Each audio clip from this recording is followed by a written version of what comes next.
আজকে আমি আবারও বানিয়ে ফেললাম একটু ভিন্ন স্বাদের পিৎজা।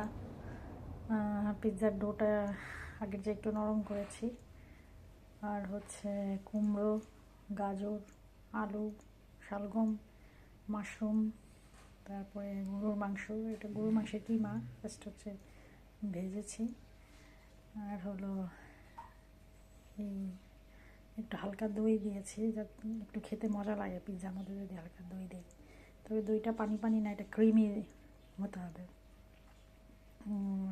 সস। আর এখন দিয়ে দেবো হচ্ছে নিচে চিজ দিয়েছি, উপরেও দিব। আমি চিজের কোটিংটা দুইবার করি, নিচেও দিই আবার উপরেও দিই, উপরেও চিজ দিয়ে দিব। নিচে এক ধরনের চিজ দিয়েছি, উপরে আরেক ধরনের দিব, তাহলে খেতে মজা লাগবে। এখন দিয়ে দিচ্ছি চিজ। আর এটা হওয়ার পরে এরপর দেখাবো কেমন হয়েছে।